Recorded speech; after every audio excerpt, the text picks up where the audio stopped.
அனைவருக்கும் வணக்கம். கண்களில் பூ விழுந்துச்சுன்னுவாங்க, கண்ணில் சதை வளருதுன்னுவாங்க, கண் பார்வை மறைக்குதுன்னுவாங்க.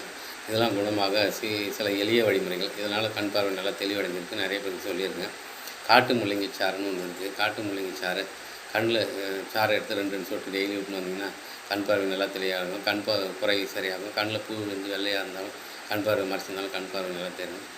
அதே போல் திருநீற்று பச்சை இலைச்சாறு. திருநீற்று பச்சை இலைச்சாறுன்னு ஒன்று இருக்குது. அதனுடைய சாறை எடுத்து திருநீற்று பச்சை இலையை எடுத்து சாறு பிசைஞ்சு 2 சொட்டு கண்ணில் விட்டுன்னு வந்தீங்கனாலும் கண் பார்வை நல்லா தெரியும். பார்வை கோளாறு சரியாகும். அதே போல் அம்மன் பச்சரிசி சாறு எடுத்து 2 சொட்டு கண்ணில் விட்டுன்னு வந்தாலும் கண் பார்வை சரியாகும். கண்ணில் பூ போட்டிருந்தாலும் அந்த பூ படிஞ்சிருந்தால் பார்வை தெளிவடையும். அதே போல் நம்ம கொட்டாஞ்சனங்கிலை சாறு எடுத்து குதிரை மூத்திரத்தை கலந்து கண்களில் விட்டுன்னு வந்தீங்கனாலும் கண் பார்வை நல்லா தெளிவடையும். கண் பார்வை சரியாகி கண்ணில் பூ விழுந்தாலும் சரியாயிடும். அதே போல் நம்ம கீழாநெல்லி தண்டு அதில் சாறு எடுத்து நம்ம விளக்கெண்ணெய் கூட கலந்து தடவி கண்ணுக்கு விட்டுன்னு வந்தீங்கனாலும் கண் உரை நல்லா சரியாயிடும். கண்ணில் பூ இருந்தாலும் கண் பார்வை தெளிவடையும். அதே போல் நம்ம பனைமரத்தினுடைய குருத்து அனலில் காட்டி வதக்கி அதில் சாறு எடுத்து 2 சொட்டு கண்ணில் விட்டுன்னு வந்தீங்கன்னா கண் பார்வை தெளிவடையும். கண் பூ இருந்தாலும் சரியாயிடும்.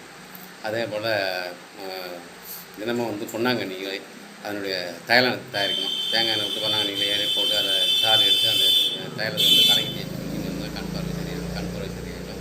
கண்ணில் பூ இருந்தாலும் சரியாயிடும்.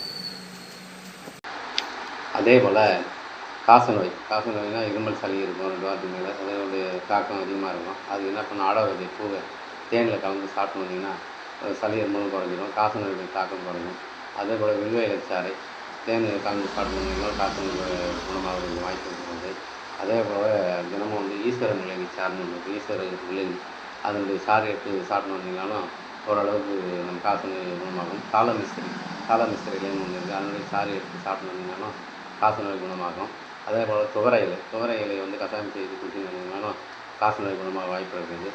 காசநோயால் வாந்தி பேதி இருந்த சில பேருக்கு அவங்க கொய்யா இலையை கொதிக்க வச்சு கசாயம் செய்து குடிச்சுன்னா காசநோய் குணமாக வாந்தி பேதி வரைக்கும் நிற்கும். நீங்கள் நம்ம சேனலை சப்ஸ்கிரைப் பண்ணுங்கள், என்கரேஜ் பண்ணுங்கள். அப்போ தான் சில மருத்துவ குறிப்புகளோடு உங்களை மீண்டும் சந்திக்கிறேன். நன்றி, வணக்கம்.